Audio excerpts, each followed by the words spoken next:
Life as a man is exceptionally difficult. I say the most beautiful and the most terrifying thing about being a man is you're born without value. Society doesn't care about you. You're only going to be cared about based on how useful you are. You have the chance to build yourself up and become a superhero if you're prepared to do the hard work and be indefatigable enough to never quit. But if you're going to stand around and wait for a handout, nobody's going to ever respect you. I think that a lot of people have forgotten about how difficult and how competitive it is as a man. We're always in constant competition with each other. And it's your duty as a man to stand up and say, I want to be as important and strong and good-hearted and God-fearing as possible. And I need to work hard to achieve those things.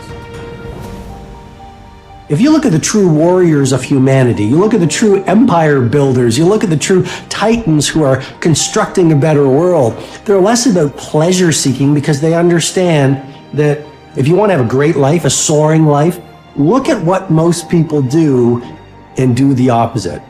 Growth comes through discomfort. You look at a great athlete, it's the way they show up in the championship game is simply how they showed up in the lonely light of the early hours at practice. To have the results only 5% of the population have, you've got to be willing to do the things that only 5% of the population are willing to do.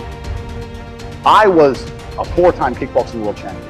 For 12 years, I trained 5 hours a day, 6 days a week. And I was motivated to train probably about 25% of the time. The rest of the time I went because I am disciplined. You don't feel like going through that on a Wednesday morning when you wake up, and you have to do it because you're disciplined. You're either a disciplined individual or you are not a disciplined. There's a difference between want and want. And I say this all the time. People say to me, I want to be rich. And I say, okay, well, I want to be able to ice skate, but I don't want to be able to ice skate enough to go learn how to ice skate. I can't be bothered. I mean, surely if I could click my fingers and be a figure skater, I'd click my fingers. Who wouldn't? But I don't want to actually go train because I don't want it enough. And this is the exact point with money. Everyone wants money put on their lap. If you truly wanted money, you wouldn't be able to sleep until you fucking had it. The masters make the hardest things in the world look easiest. And in the moments where you push yourself, those moments tend to lead to success. But you've got to stop rationalizing, stop making excuses, stop telling yourself little watered down assessments of where you're really at. Tell yourself the truth. And the truth shall set you free. And the truth that I had to come to grips with, that I wasn't in charge of my destiny. The truth was that I wasn't giving all that I had. The truth was that there are some things that I wanted to do, but I didn't have the courage to act on those things. I had to start looking at my life differently. I started going to work earlier. I started being the last one to leave here. I started working harder than anybody else. I am not motivated to do the things I'm supposed to do. I don't wake up full of joy. I have to go to the gym, or that I have to work, or I deal with crap. I don't feel motivated to do them. I'm disciplined. I do them regardless of how I feel. Whether I'm in the mood to do it or I'm not in the mood to do it, it gets done. That's discipline. Discipline's a real thing. Motivation is fleeting. You're never going to be permanently motivated. If you're the kind of person who can only try hard at something he enjoys, then you're going to fail. If you truly want to win, you can't only want to win when you're happy, and you can't only want to win when you're motivated. You're competing against men like me who will perform even when it's raining, not only when the sun is shining. And if you're going to be the kind of person who can only do it in one of those scenarios, you are going to lose. You must be prepared to perform all of the time. I have a lot of people who message me and say, I struggle with motivation. My answer is simple. Then stay a loser. If you can't find the motivation to not be a loser, then I strongly recommend you just stay a loser, stay in your lane, stay out of my way. I have no time for people who cannot find the motivation to fix themselves and fix their own lives.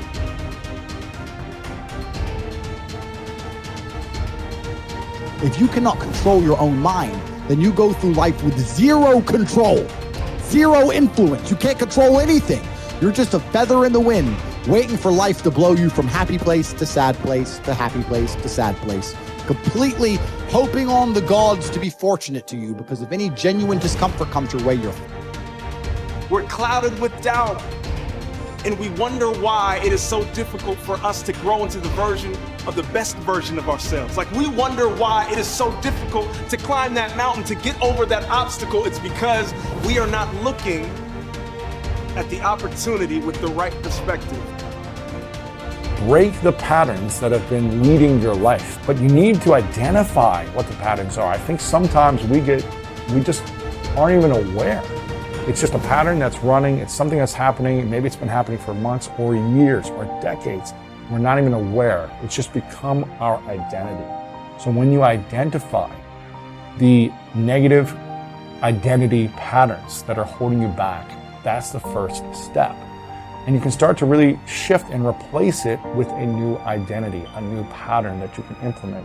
What you do is you pick up your past and you embrace it. You understand it, you accept it, as I had to go through these things that I had to go through in order for me to get to this place today. And the evidence for that is that I did. You don't need any more evidence. You did. And then you toss it. You toss it. You embrace it and you toss it. And you merge into the now by giving up your attachment. Before you can do something, you first must be something. So you've got to be it intellectually. You've got to be it emotionally. That's like Solomon says, as a person believes in their heart, the emotional man. Well, it's only a period of time then until it manifests physically. That's one of the first laws of the universe, is the perpetual transmutation of energy. Energy is moving into form, always. To form, moving into form, through form, back into form again.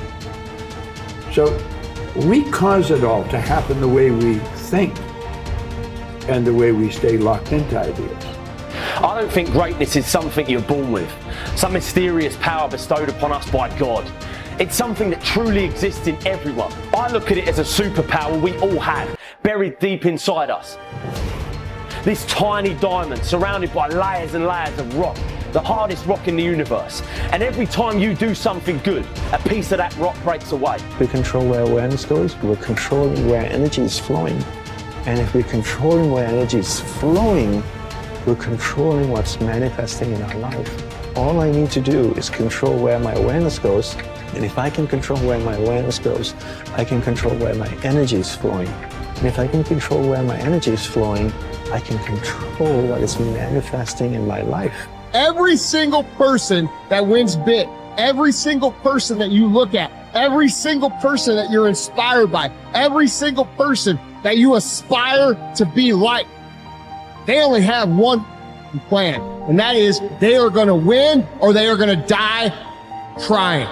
You can make your dream into a reality, but it will only take one person to believe that it's possible. It will only take one person to put in the work. That person is you.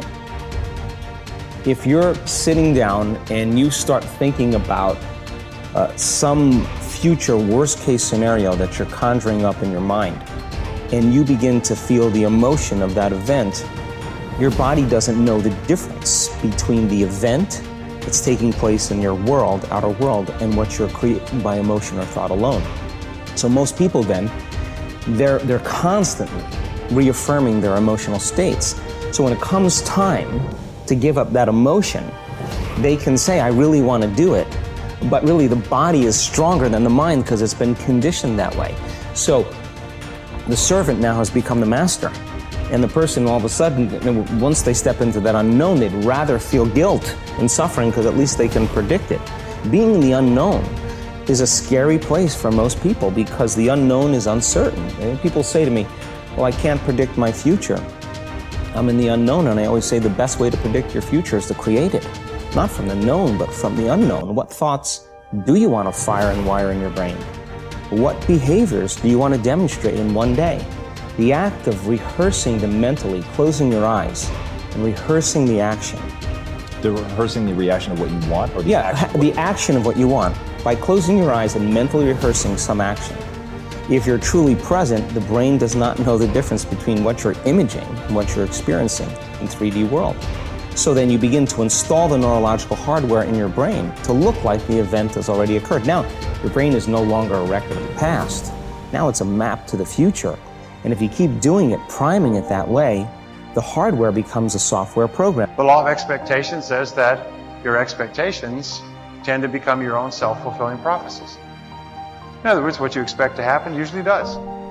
And if your expectations are based on false information, so you have false expectations, that's what will happen anyway.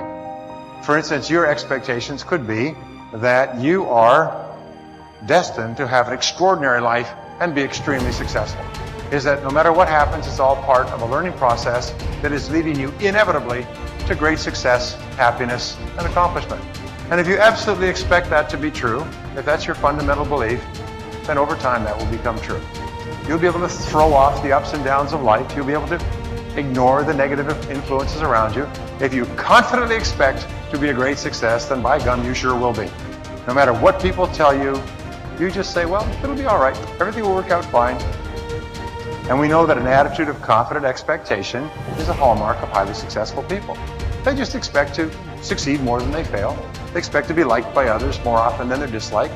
They expect to learn from every difficulty that they have. They expect to keep making progress. They just confidently expect it. And surprise, surprise, your expectations affect your realities. What you experience on the outside is determined by how you think on the inside.